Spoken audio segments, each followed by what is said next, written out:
So, the clock is already ticking, so I better start.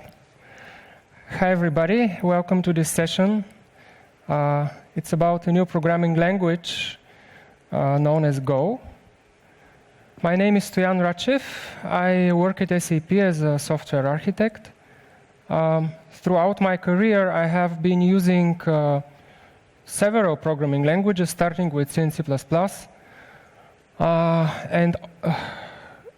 The main part of it, however, was spent with Java and JVM-related stuff. Recently, in some projects, I encountered Go, and I found it quite exciting. I had quite some fun with it. So I thought my experience could be interesting to other Java developers as well. And this is how the idea about this session was born. Let's do a short warm-up. How many of you consider yourself Java developers? Okay, almost everybody. That's good. I see I'm in front of the right audience. Anybody having any previous experience with Go? Okay. Not Go, which is also good because this session is really quite introductory. Let's see what's in store for today. So, as you can already assume, we are going to introduce Go from a perspective of a Java developer. So we'll be using our knowledge of Java quite a lot to make things easier. We will start with a short introduction, trying to answer questions such as why Go, what is Go, do a comparison with Java, and so on. And then dive into the details of the language, the different features that the language has, and through all these points that you see on the slide. I hope you understand that presenting an entirely new programming language in 50 minutes is not that easy. And therefore, I will be assuming that I will be skipping a lot of things. So glossing over a lot of detail, particularly in parts where the two languages are similar to each other. I am also not a great believer in teaching a programming language just based on slides, so I've prepared a few simple but working examples that we'll also take a look at, and to see a little bit Go in action, to give you a feel how Go programs may look like. So what is Go? By the official definition from the Go's website, Go is an open source programming language, originally from Google, that makes it easy to build simple, reliable, and efficient software. Sounds great, like. And this mascot, this is Go's mascot. It's a tiny rodent that lives only in North America, as far as I know, and its name is Gopher. In Bulgarian, it's гризач от семейство гоферови. Okay. So, why Go? Why create an entirely new programming language? For what purpose? And the answer from the language designers is we needed to address issues of scale. And when they say scale, they mean both system scale, such as number of machines, number of parallel jobs, and engineering scale, such as number of developers, number of projects, number of lines of code. And the scale at Google is very big. They found that traditional programming languages that they mostly used C and C++ actually, did not help them achieve that scale. And they addressed that challenge by creating an entirely new programming language. And this is, they seem to have hit a sweet spot because the language has become increasingly popular in recent years. And it's currently ranking at something like number 15 at the so-called red monk index, what you can see on the slide, and about number 40 in the TIOB index. And its race to those positions has been very, very quick. So it's really around just for a couple of years, basically. And it's really interesting why this has happened, because Go is, as you will see, not really a general purpose language, not really a scripting language like Ruby or Python. It's not JVM compatible, so it doesn't interoperate with Java. And in its original niche of system programming, it has a very well-established competitor, such as C++.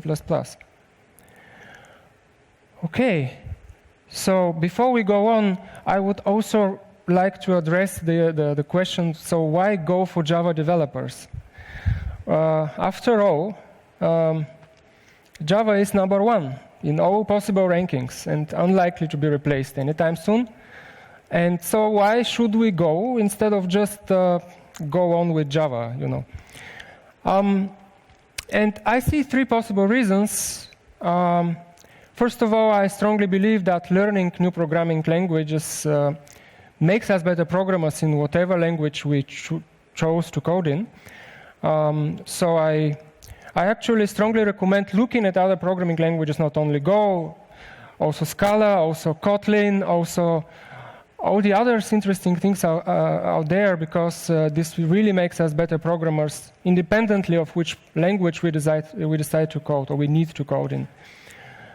Secondly, Go may be a better choice than Java in many situations, especially if you need to write something that falls into the category of a system or infrastructure component, something like a router or a reverse proxy or a compiler. You probably can use C and C++ for that, but as you will see, Go is much easier to learn, compiles much faster, and has a number of other advantages. And finally, how we first came into contact with Go at SAP is that we needed to do some stuff for Cloud Foundry, interoperate with Cloud Foundry components, integrate with Cloud Foundry, and we found out we have to do it in Go because almost the entire Cloud Foundry now is written in Go. And the Go has been embraced by the communities around a few very popular projects, including Docker, for example. So having in mind the rising popularity of the language, you may find yourself in a similar situation soon.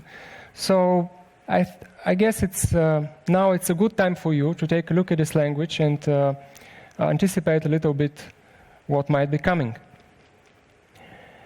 And now let's look at similarities between Go and Java.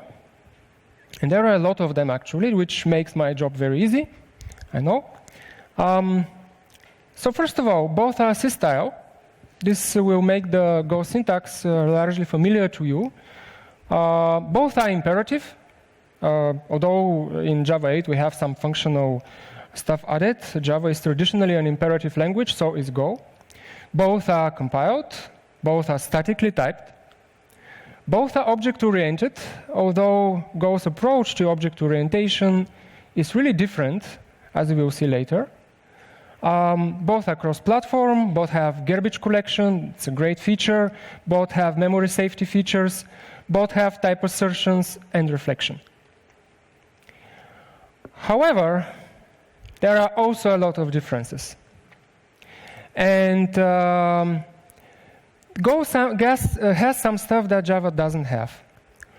So first of all, Go doesn't have any VM, meaning that all code is compiled to native code and executed on the processor directly. There are some syntax differences. There are built-in strings, arrays, and maps in Go. As I mentioned, these are some additional things that Java doesn't have, but Go has. Go has type inference, very convenient feature. Go has closures, real closures. We'll see the difference. Go has concurrency built into the language in a very, very interesting way, not to be found in almost any other programming language, very different from what you find in Java. But even more interesting than the things that Go has all those things that Go doesn't have. And that's a pretty long list. So Go has no classes. There is also no inheritance, consequently. There are no exceptions, there are no annotations, and there are no generics. And there are more no's, no place on the slide to fit them. So there are no overloaded methods, for example. There is no final keyword or any concept of variable immutability.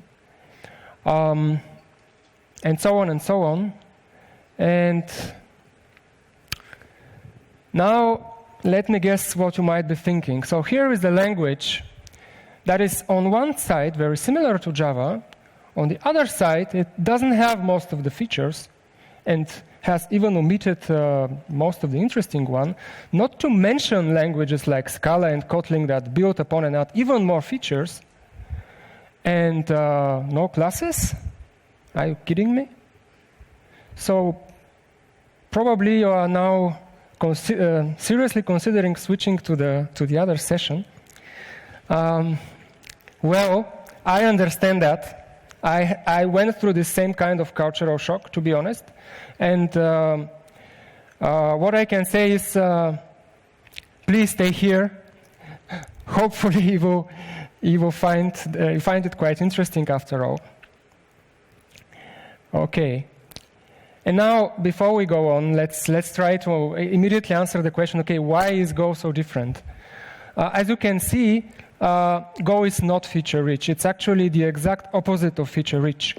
It's a rather minimalistic language. And if you are wondering whether it was designed in 6 or how many it was, 15 days as JavaScript? No. I mean, this was really a work over several years. Every decision, what should go and what shouldn't go into the language, was very carefully considered, very deliberate by very experienced engineers. And they had a list of goals that they wanted to address. And the guiding principle was anything that really fits these goals goes into the language. If it doesn't, then it doesn't go into the language. And the goals were, they described this as language design in the service of software engineering. So they wanted to create a language that is familiar, yet it's modern, meaning that it has built into the language features that you need to do modern programming. So if you need to do concurrent programming, better build that into the language, give you a toolkit that is easy to use for that, instead of doing that into a standard library. The same for arrays and maps and so on. They wanted to have very high performance, both compile and runtime. And the compile times for C and C++ programs was one of the strongest motivators in the very beginning. They wanted to have a good balance between complexity and convenience. And they carefully measured each feature. Each feature is adding complexity.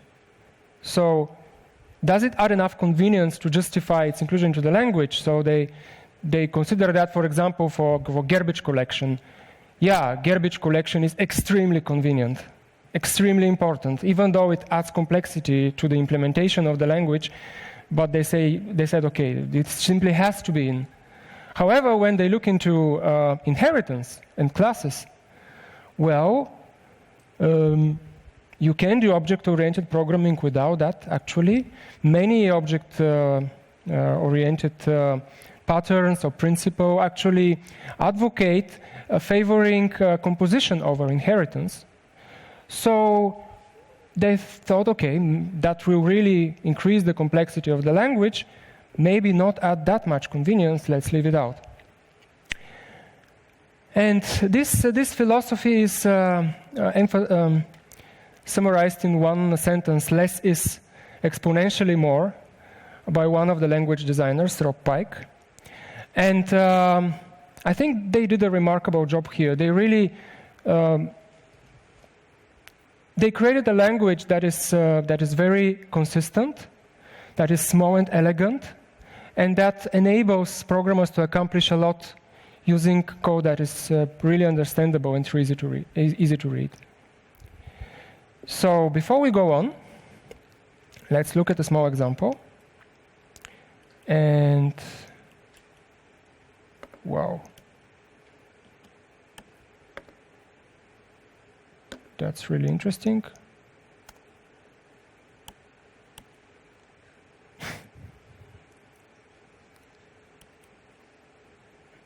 Okay. And this is the Hello World program. So we have a package declaration at the top of the file. Then we have an import, which imports another package. It's called FMT. Package is a Go's approach to handling dependencies, and it's pretty simple. We have a function, predictably called main, and this function, the only thing that it does is calling another function from the FMT package that prints hello world to the console. You see, syntax looks familiar, nothing surprising so far, and let's continue with the slides. Now let's dive a little bit into the features of the language. So you can judge for yourself what are we talking about actually. Variables and constants. So in Go, declaring a variable, you have to use the var keyword, and the type will succeed, not precede, the variable name. But you can also omit the var keyword and use this colon equals if you will be immediately initializing the variable, and you can also skip the type in this case because there is type inference. If you don't initialize the variable, it will get a default value that is the 0 value of the corresponding type, very similar to Java here. And you can also declare constants. Constants, unlike in Java, these are computed at compile time, and they can only be of one of the basic types. There is no any analog of static, final, public, and so on in Go. Everything is static by default. There are no classes, remember. There's no final. And public, anything that starts with an uppercase letter is public. Everything that starts with a lowercase letter is not public. As simple as that. Okay, now let's look at control flow constructs. The basic for is the same as you might expect, except that there are no parentheses. Similarly to other languages, we can skip the first or the last or both, and that converts for into a while loop. And for this reason, there is no while loop in Go. Why? It's simply not needed. We have for. And interestingly, you can also skip this one. And can you guess what we get here? Yeah, it's an infinite loop. So let's look at if. So if is again very similar. No parentheses. However, we can do this in Go. So put a variable and initialize it in the if statement itself. And notice how this brings it closer to for. It's actually exactly the same idea, and it's very consistent between both constructs. And then switch. If you look into the syntax of the switch, again, it's very similar. There's no automatic fall through. However, this is also possible, meaning you can put anything in the cases, any expression, not just constants. This is also possible, meaning you can initialize a variable in your switch and switch over it. This is, again, very similar to what we have in the other constructs, the for and if, makes it consistent. And also, you can use any kind of expression in the switch itself, including the true constant, which is has a shorthand form for this. And if you look closer, you will see that this is actually the same thing as chaining if and else statements, so if else, else, else, else, can be achieved with a switch, and it's a little bit more concise and therefore preferred in so-called idiomatic Go. Yes, you can, but this is something I'm not going to talk about because it's a little bit more advanced. So let's look at basic types. So Go has basic types. There are strings, of course. There are sequences of UTF-8 characters that are also known as runes in Go. There are booleans. There are integers. And let's do a short test. How long is an int in Java? Who thinks it's 32-bit? Who thinks it's 64-bit? Who thinks it depends on the platform? Okay, good. It's 32-bit. In C and C++, however, in Java, yes, exactly. In C and C++, however, it depends on the platform. And in Go, it also depends on the platform. However, Go also has this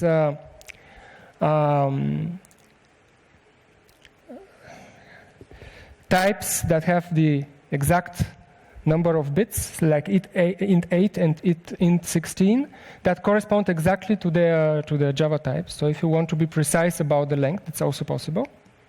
And more interestingly, Go also has pointers, similar to C and C++, and unlike Java, here we are declaring a pointer to a string and initializing it with the address of the string s. However, unlike C and C++, there is no pointer arithmetics, and you don't need to think about the memory, actually, because memory safety is built into the language. It's perfectly safe, for example, to create a variable in a function and return its address as the return value from that function. Pointers in Go are actually very similar to references in Java. It's just a different syntax. The main use of pointers is being able to pass memory, to pass large data sets efficiently around. The same why Java has references. Now let's look at arrays. Go has arrays, but the length of the array is part of its type, which makes them not really useful in practice. And this is not a problem because Go also has slices. So slices are actually similar to array lists in Java, but they are built into the language. In the slide, we are initializing a slice that has A as its underlying array using the slice operator, bracket, colon, bracket. And this slice now can be grown dynamically and manipulated dynamically, unlike the underlying array. We could create a slice with the same contents by using the so-called slice literal. And we can also use the built-in make function to create a slice with a certain length, and then use the built-in append function to append elements to the slice.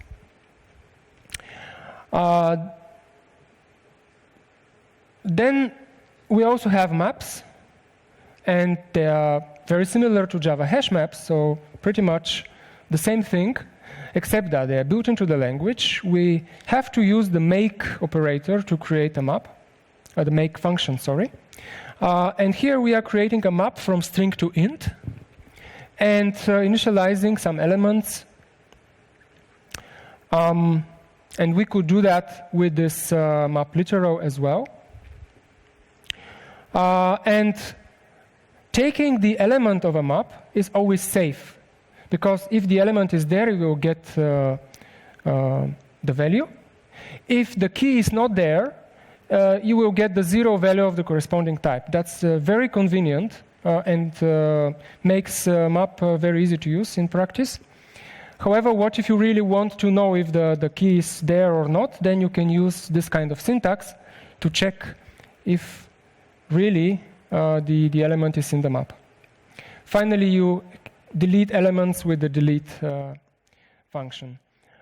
It's important to note that maps and slices are reference types, meaning we don't need a pointer if we want to pass them to a function that wants to modify them, right? So it's exactly the same as in Java, so it's intuitively what we expect as Java programmers.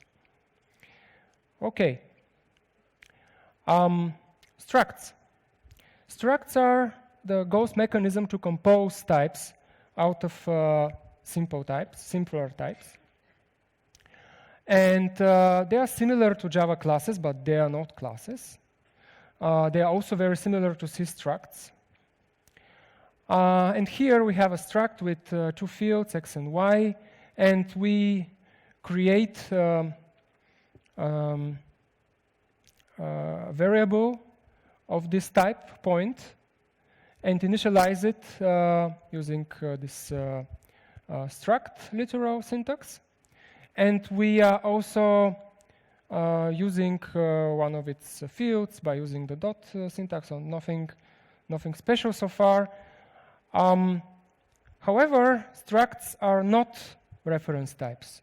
So if we have a big struct, how do we pass it around?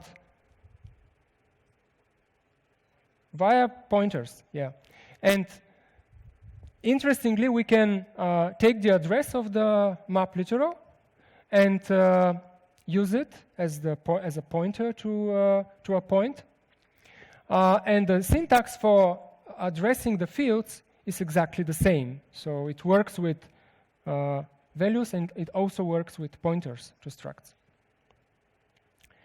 And let's look at another example. And this is a small program that does conversion from meters to feet and other metrics. So we have two const decorations here after the imports. We have an output variable that will hold the value of a flag that we will pass on the command line.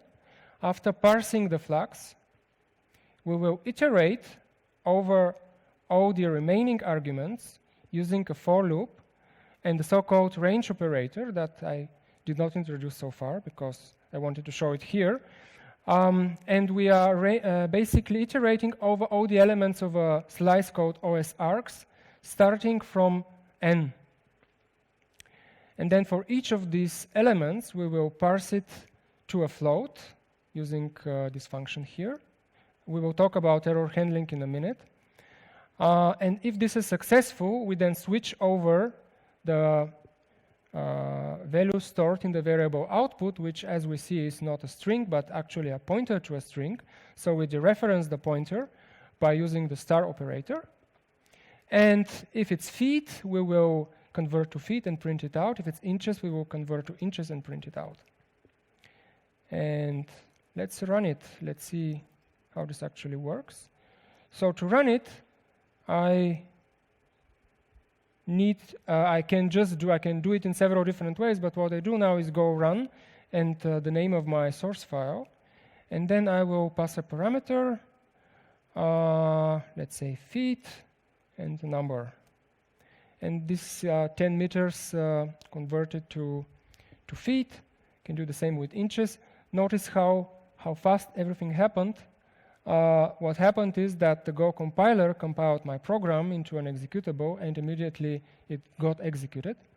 And yes, of course, it's a very simple example, so it's not much to talk about. But Go's compilation is extremely fast, also for very large programs. So you would get a few seconds of compile times as a rule, basically, no matter how big your program is. Okay. Let's go on with the language features. Now we come to functions, and functions in Go are similar to static methods in Java, and there's really not much to talk about. I mean, should be already familiar to you, except some syntax differences. The idea is the same, everything is the same. However, there are also some differences, and the most notable one is that functions in Go can return multiple values. And the thing that this is used most often is error handling.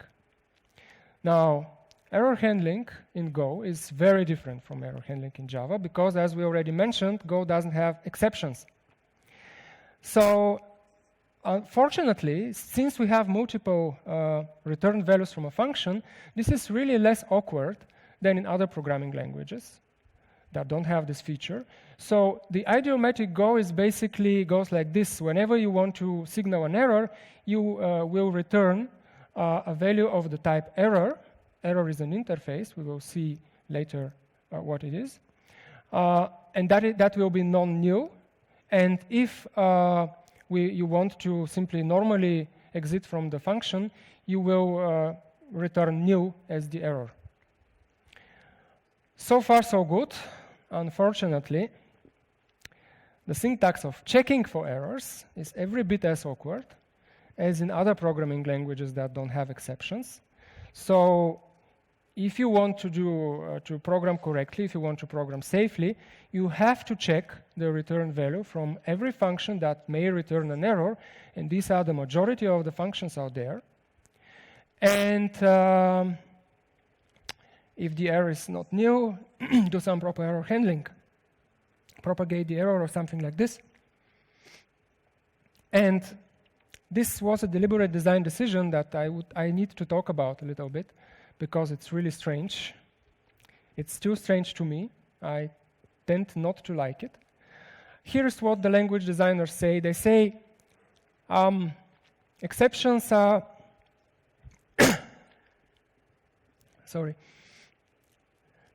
misused most often, or very often.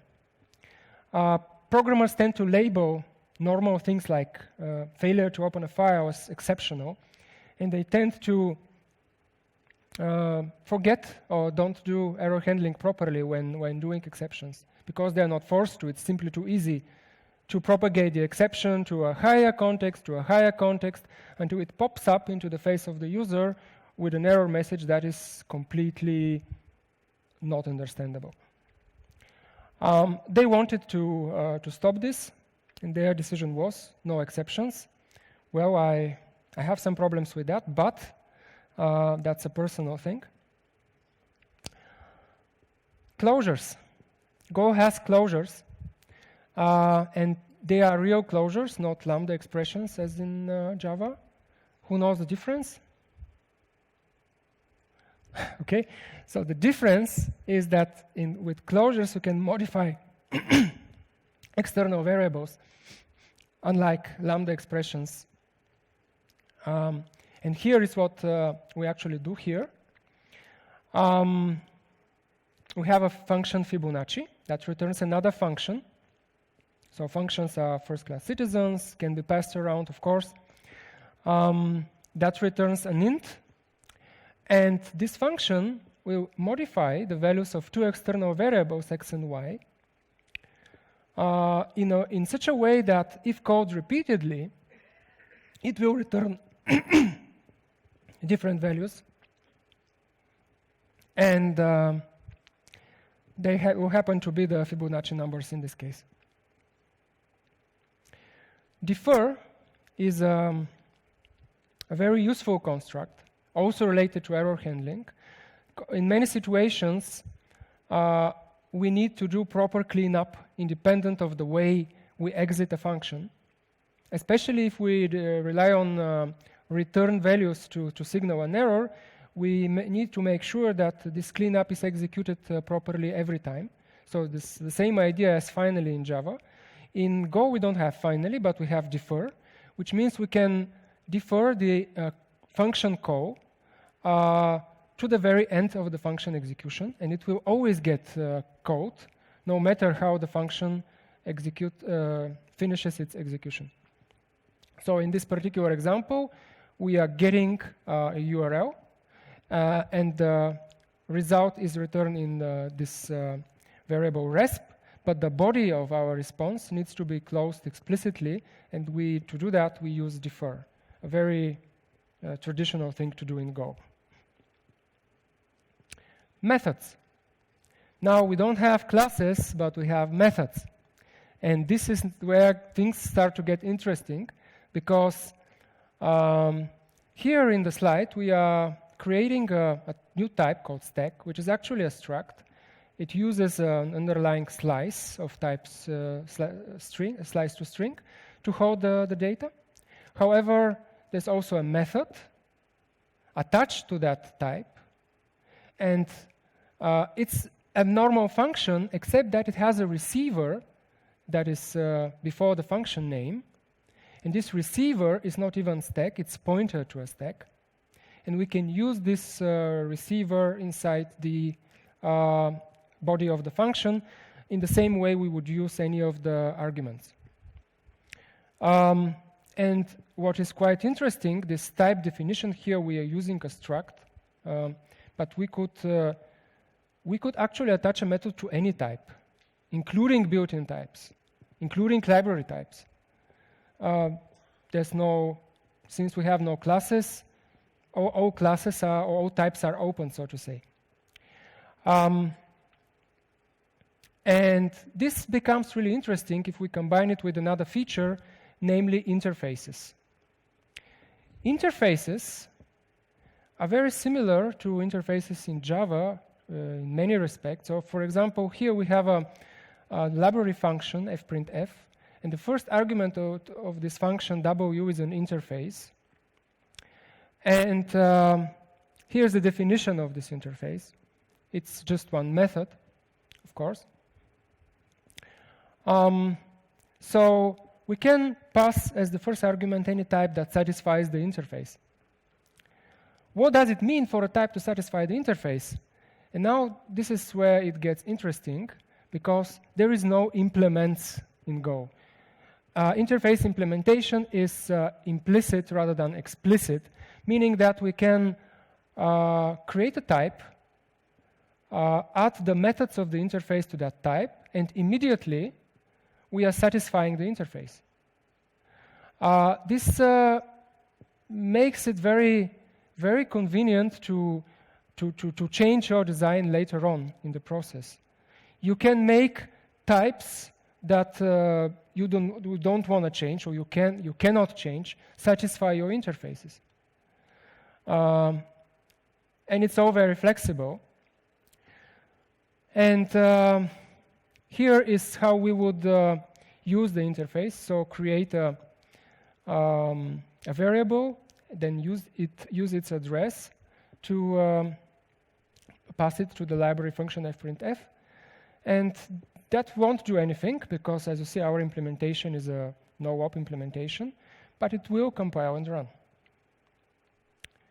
Okay, skip over this example, timing reasons, to have more time to talk about Go concurrency. I think concurrency in Go is one of its most interesting features, and it's best expressed by a kind of mantra that says, don't communicate by sharing memory, instead share memory by communicating. And before we go on, we all know what the problem with doing concurrency correctly is. The problem is called shared state. And this is also the reason why many programming languages, including even Java as of late, strongly encourage immutability and use immutability to promote that safety when doing concurrency and avoid the inherent problems when mutable state is shared between different pieces of code that execute concurrently. However, we don't have this problem in Go. Why? Because Go uses a model known as communicating sequential processes for concurrency that avoids it, simply. And there are three parts to this model. First is the so-called Go routines. And Go routines are very simple. They are just normal functions, except that you can, instead of just calling a function by its name, you can call it by Go its name, and then it's executed concurrently.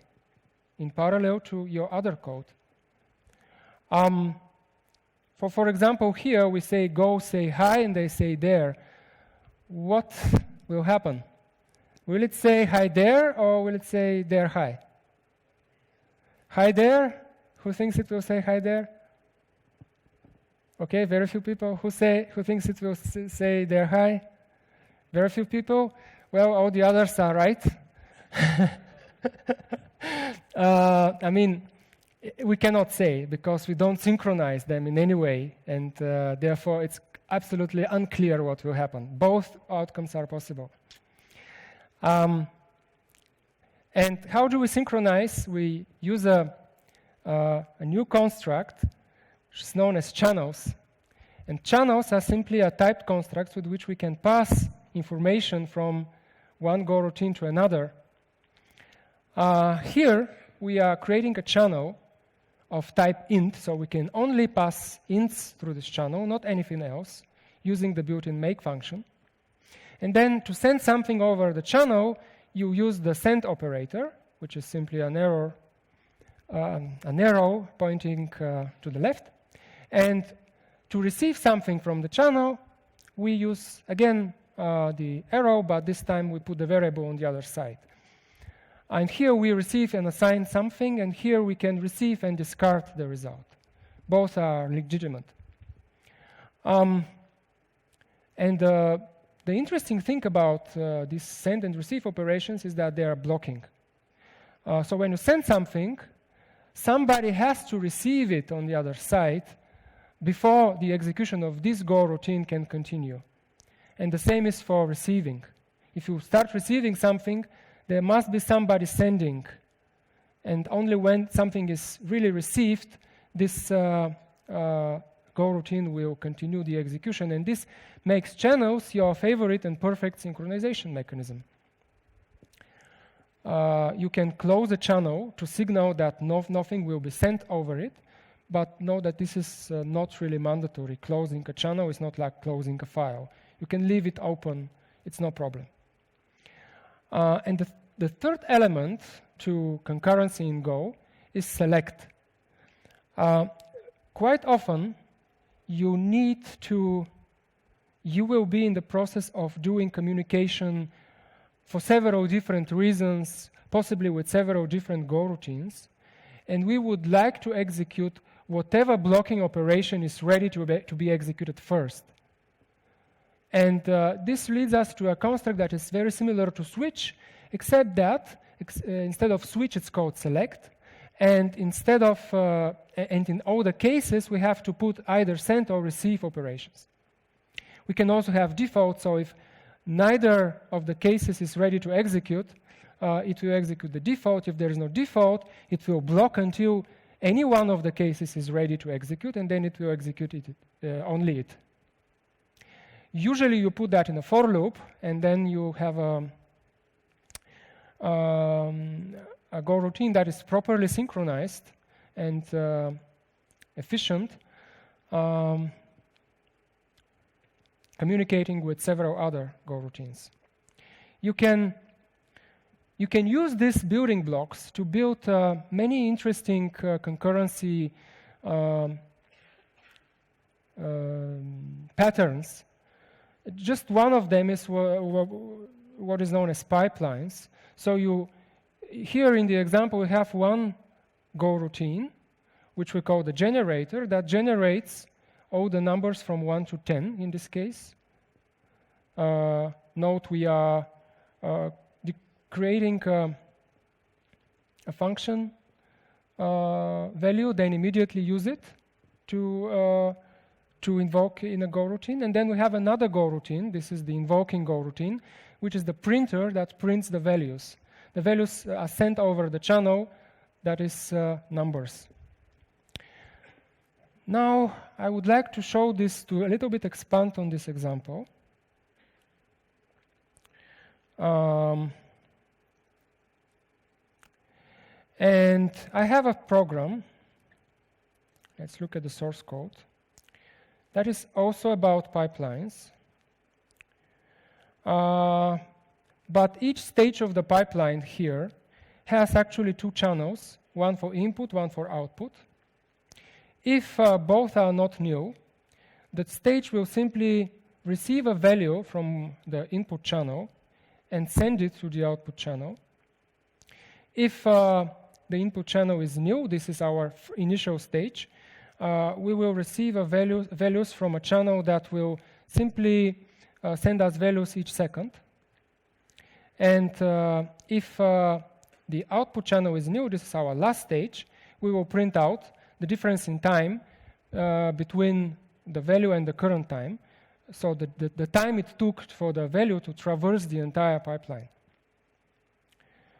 And here we have some setup code. I will not go over it. But the important thing is we have a number of pipeline stages, and we can also use a command line argument to initialize this number. So let's see how this works. I will run now go run pipelines, and I will pass just 10, which creates a short pipeline of only 10 stages. And this is the time it is needed for the value to traverse the entire pipeline. Can also do that with 100 or with 1,000, let's say. Now it takes a little bit longer to traverse the pipeline, obviously, because the pipeline is now 1,000 stages. Now, how about 1 million? Have you ever tried to run 1 million threads in your JVM? You can try it. The result will not be very successful. But here, interestingly, our pipeline works, and it takes half a second for a value to traverse it from the beginning to the end. And this is not a mystery. The reason is that Go routines are not threads. They resemble threads. You can think about them as lightweight threads and reason about them as threads, but they are not threads. They are other things. They are scheduled by Go's runtime over a number of pre-allocated threads. And this switching of context is very cheap, as you can see. And this is why you can get incredible performance of this channel's receive and send operations. Okay. Now, tools. Tools are not part of the language, but we have to mention them because they are an integral part of what you will be dealing with if you start programming in Go. And Go's implementation has built-in tools for most common tasks you would need. So for running your program, you already saw. For building your executable, so you don't need anything like Maven. It's just built into the language toolkit. For testing, for formatting your code, and for also dealing with dependencies. And we are nearing the end of the session. And so I would like to just outline, if you are curious about what you saw, if you want to learn more, you can go to Go's website. It's the definitive source of more information. There is an interactive tour. Very nice, very easy to get started with the language. There is an FAQ that answers all those questions. Why Go doesn't have whatever? What is the best way to do whatever in Go? So it's definitely worth taking a look. And if you want to get more in-depth knowledge, I strongly recommend this book, The Go Programming Language, by A. Donovan and B. Kernighan. And if you wonder who B. Kernighan is, maybe some of you have heard about Kernighan and Ritchie. They are the authors of the book, The C Programming Language, that came out in 1978, so almost 40 years ago. And yes, that's the same Kernighan. And now the book is called The Go Programming Language. Maybe that tells you something. Okay, a couple of final words. So Go is similar to Java, yet very different. I hope this does not make you disappointed. That just makes you curious. If it's the case, I'm really glad. Go is simple, elegant, and efficient. And finally, I really think Go is worth giving a try. And with that, I'm open for questions. There's a question.